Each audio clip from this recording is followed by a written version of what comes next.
पुढे आपण गडचिरोलीमध्ये जाऊया। गडचिरोली जिल्ह्यामध्ये सिरोंचा तालुक्यात कर्जली परिसरातील 5 गावांना गेल्या 50 वर्षापासून एका पुलाची प्रतीक्षा आहे। राज्याच्या शेवटच्या टोकावर अतिदुर्गम असलेल्या या परिसरात ही आदिवासी बहुल गावं असून मोठ्या नाल्यावरती पूल नसल्यामुळे पावसाळ्यात 4 महिने या भागाचा जगाशी संपूर्णतः संपर्क तुटलेला असतो।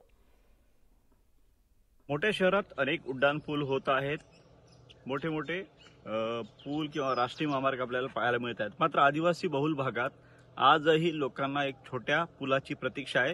ते पूल नसल्यामुळे तब्बल 3 महिने त्यांचं जीवन पूर्णपणे विस्कळीत होते। मी महाराष्ट्राचं शेवटचं टोक असलेल्या सिरोंचा तालुक्यातल्या अतिदुर्गम अशा कर्जेल्ली परिसरात आहे। रामासीकुडम ग्रामपंचायती अंतर्गत येणारा कर्जेल्ली गावाला जाण्यासाठी हा जो नाला आहे, हा केवढा मोठा नाला आपण बघू शकता। वर्षानुवर्ष या भागातल्या नागरिकांना पुलाची प्रतीक्षा आहे, मात्र अजूनही पूल झालेला नाही। पावसाळा सुरू झाल्याबरोबर या परिसराला समुद्राचं स्वरूप येते आणि या पलीकडे असलेलं कर्जेल्ली पुल्लीकुडम ही जी गाव आहे त्यांचा संपर्क पूर्णपणे तालुका मुख्यालयाशी तुटतो। तालुका मुख्यालयापासून 70 किलोमीटर आहे, जिल्हा मुख्यालय तर 230 किलोमीटर आहे। कल्पना करू शकता आपण की सामान्य माणसाला या भागातल्या आदिवासी नागरिकांना काय त्रास भोगावा लागत असेल। कारण आरोग्याची सुविधा तर अशी आहे की बेटाचं स्वरूप आल्यामुळे या परिसराला पूर्णपणे कर्जेल्ली गावाचा संपर्क तुटतो आणि उपचारासाठी सुद्धा इमर्जन्सी असलं तरी तिथल्या आदिवासी नागरिकाला उपचारासाठी प्राथमिक आरोग्य केंद्रात सुद्धा जाता येत नाही।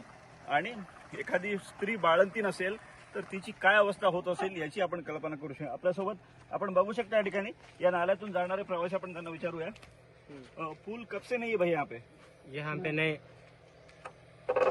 पुल नहीं है तो कितना तकलीफ होता है बारिश में? बहुत तकलीफ होता है। हाँ, बहुत तकलीफ होता है। ये ब्रिज होने का है। क्या क्या तकलीफ होता है बारिश में? कैसे तकलीफ होती है? बहुत तकलीफ होते। ये ब्रिज नहीं का है, नहीं ये उधर अंदर ऐसा जाने का है, बहुत तकलीफ होते। फिर बारिश में आप लोग संपर्क टूट के रहता है, कोई चीज की जरूरत गिरे तो कैसा करते हैं? डोंगा मजे जाते। डोंगा? हाँ। अच्छा, डोंगा कितना बड़ा है? वो थोड़ा इतना है, छोटा डोंगा है। अच्छा, छोटा। अच्छा, फिर ऐसा इसमें कभी रिस्क भी रहता है, कभी कुछ घटना बिटना हो सकता है? बहुत रिस्क रखता। इसके पहले ऐसे कैसा हुआ है? डोंगा पलटा है? पलटा है। महेश तिवारी, न्यूज 18 लोकमत, कर्जेल्ली नाला, गडचिरोली।